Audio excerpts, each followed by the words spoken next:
So ito na naman mga ka-Q yung kanilang pinapalabas ngayon guys. Dahil hindi sila makapaniwala mga ka-Q na sobrang dami pong nakakakilala kay Elias JTV at nagpa-picture dito po sa Maynila. Yan, pagpunta niya kahapon sa ABS-CBN mga ka-Q. Yan, hindi sila makapaniwala guys.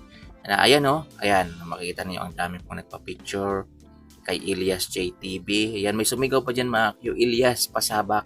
Ayan, tapos sabay tawanan po yung mga tao. Tuwang-tuwa sila dahil nakita nila si Elias. Mga ka-Q, syempre, yan, napapanood din nila yan mga ka-Q. Yan, trending palagi yan.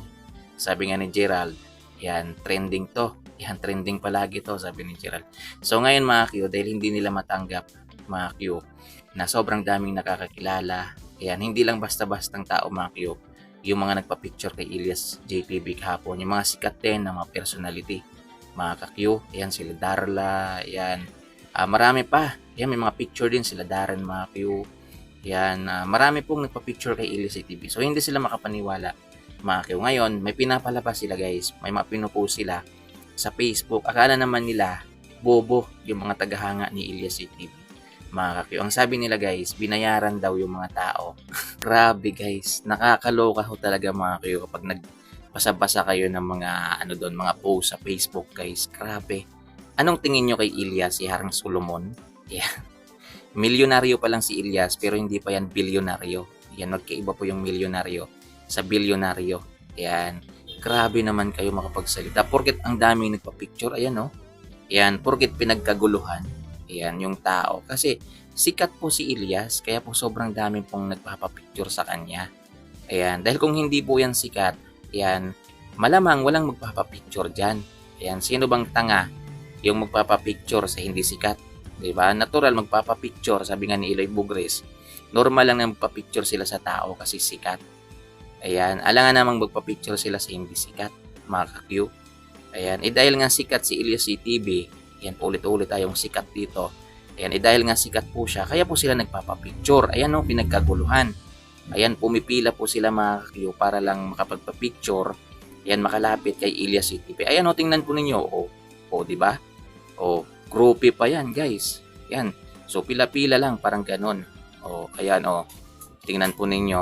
O ayun may mga sa likod pa. Yan humahabol.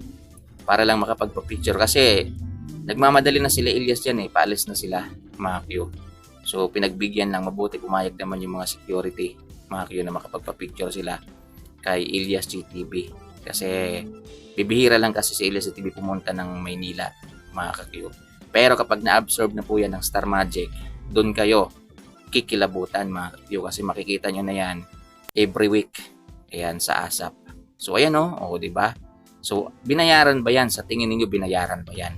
Ayan, kasi sabi niyo binayaran para magpa-picture. Ayan. Sabi nga ni Eloy Bugres, natural na magpa-picture sila sa tao kasi sikat. Ayan. Kasi kung hindi yan sikat, hindi naman sila magpapa-picture. Ayan, sinong tanga yung magpapapicture sa hindi naman sikat?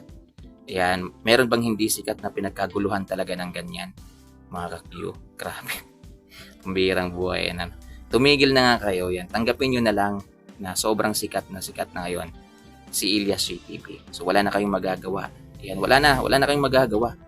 Yan, namamayagpag na po siya ngayon. So tanggapin nyo na lang yan sa mga sarili ninyo. Yan, yung mga pinagsasabi niyo, mga out of nowhere guys, grabe. Ayan, kung ano-ano na lang guys, basta may masabi sila kay Elias JTV na masama. Ayan, akala naman nila bobo yung mga followers ni Elias na mabilis maniwala sa mga pinagsasabi nila mga ka-Q. Ayan no, dami mga ka-Q.